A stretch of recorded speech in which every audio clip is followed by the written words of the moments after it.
Hi అండి, అందరికీ నమస్కారం. నేను మీ జయ. వెల్కమ్ టు యాత్ర విశేషాలు.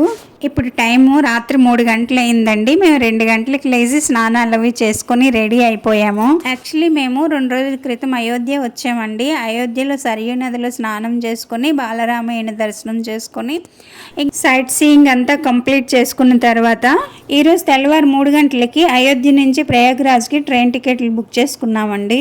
సరస్వతీ నది పుష్కరాలు ఈ నెల 14వ తేదీ రాత్రి 10 గంటలకి మొదలయ్యాయి కదండి. అంటే 15వ తేదీ నుంచి స్టార్ట్ అయ్యాయి అనమాట.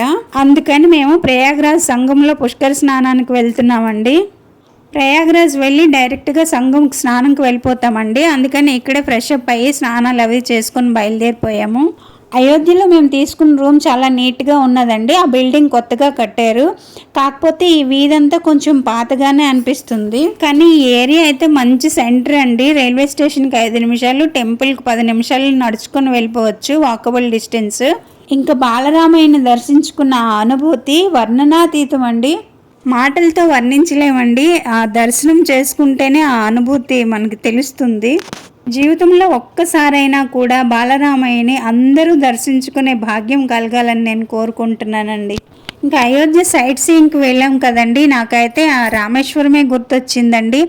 ఎక్కడ చూసినా ఏ ప్రదేశానికి వెళ్ళినా రామయ్య తండ్రి పడ్డ కష్టాలు అవే గుర్తొచ్చి మనసంతా చాలా బాధగా ఉంటుందండి.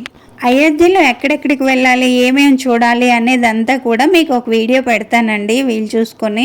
మేము స్టే చేసిన ఏరియాలో రాత్రంతా ఆటోలు తిరుగుతూ ఉంటాయండి. మంచి సెంటర్ ఇది. రాత్రి 2:30 కూడా ఆటోలు తిరుగుతున్నాయండి. మేము రాత్రి ఎందుకైనా మంచిదని ఒక ఆటో నంబర్ ఉంచుకున్నాము. అతనికి ఫోన్ చేసి పిలుద్దాం అనేసరికి ఈ ఆటో వచ్చిందండి. ఇంకెందుకని ఈ ఆటో ఎక్కి వచ్చేసాము. ఇదిగోండి జస్ట్ 5 నిమిషాలండి రైల్వే స్టేషన్కి వచ్చేసాము.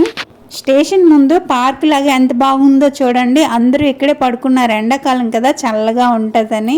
అయోధ్య రైల్వే స్టేషన్ చాలా బాగున్నదండి. మోదీ గారు, ఆదిత్యనాథ్ గారు చాలా బాగా కట్టించారు. రైల్వే స్టేషన్ లాగా ఉండదండి, ఎయిర్పోర్ట్లో ఉన్నట్టుగానే అనిపిస్తుంది. మేము ప్రయాగ్రాజ్ వెళ్ళాల్సిన ట్రైన్ వచ్చేసిందండి. ఇక్కడి నుంచి ప్రయాగ్రాజ్కి 5 గంటల జర్నీ అండి. అందుకని చైర్ కార్ బుక్ చేసుకున్నాము. వేరే ట్రైన్స్ దొరకలేదండి, అందుకే ఇది బుక్ చేసాం. కానీ నాకైతే నిద్ర వచ్చేస్తుందండి. రాత్రి 2 గంటలకు లేచిపోయాం కదా. ఫైనల్లీ ప్రయాగ్రాజ్ అయితే చేరుకున్నాము. మేము ఇక్కడ రూమ్స్ ఏమీ బుక్ చేసుకోలేదండి. మేము ఇక్కడ సైట్ సీయింగ్ ఏమీ ప్లాన్ చేసుకోలేదండి. ఇంతకు ముందు వచ్చినప్పుడు అన్నీ తిరిగేసాము. స్టేషన్ నుంచి ఆటో మాట్లాడుకొని డైరెక్ట్గా సంఘంకి వెళ్ళిపోతాము. అక్కడ పుష్కర స్నానం చేసుకొని సరస్వతి మాతకి దీపారాధన అది చేసుకున్న తర్వాత ఇక్కడ దగ్గరలో ఆలోపి శంకరి మాత శక్తిపీఠం ఉన్నదండి. ఆ తల్లి దర్శనం చేసుకుని మధ్యాహ్నం లంచ్ చేసిన తర్వాత ఇదే రోజు మధ్యాహ్నం 3:30కి మాకు ట్రైన్ ఉన్నదండి. ఆ ట్రైన్లో వెళ్ళిపోవాలని ప్లాన్ చేసుకున్నాము. మా వారు ఇక్కడ ఆటో మాట్లాడుతున్నారండి. పుష్కరాలు మన తెలుగు వాళ్ళకి అండి. ఇక్కడ నార్త్ వాళ్ళు అంతగా పట్టించుకోరు. మన తెలుగు వైపు లాగా అన్ని సదుపాయాలు చేస్తారని ఎక్స్పెక్ట్ చేయొద్దు మీరు. ఒకవేళ మీరు పుష్కరాలకి వెళ్తే మాట చెప్తున్నానండి. ఫైనల్గా మేము సంఘం దగ్గరికి అయితే వచ్చేసామండి. ఆటో వాడు ఇక్కడికి తీసుకొచ్చి మళ్ళీ డ్రాప్ చేయడానికి 250 అడిగాడు. సరే అని ఒప్పుకున్నాము. ఇక్కడికి వచ్చిన తర్వాత పేచీ పెడుతున్నాడు. మీరు బోట్లో సంఘంకి వెళ్ళి పూజలు చేసుకొని వచ్చేసరికి టైం పడుతుంది కదా, నేను అంతసేపు వెయిట్ చేయను అనేసి. అయితే వెళ్ళిపోరా బాబు, బోల్డెన్ ఆటోలు ఉన్నాయి, మాకు ఇంకో ఆటో దొరికిపోతుంది అని పంపించామండి వాడికి.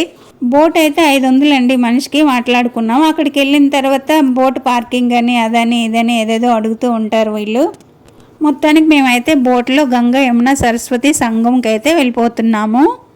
ఇక్కడ మా పుష్కర స్నానము, సంకల్పము, ఆలోపి శంకరి మాత దర్శనము అన్నీ ఇంకో వీడియోలో చెప్తానండి. ఈ వీడియో ఎలా ఉందో కామెంట్ చేసి చెప్పండి. నచ్చితే లైక్ చేసి షేర్ చేయండి. సబ్స్క్రైబ్ చేసుకోవడం మర్చిపోకండి.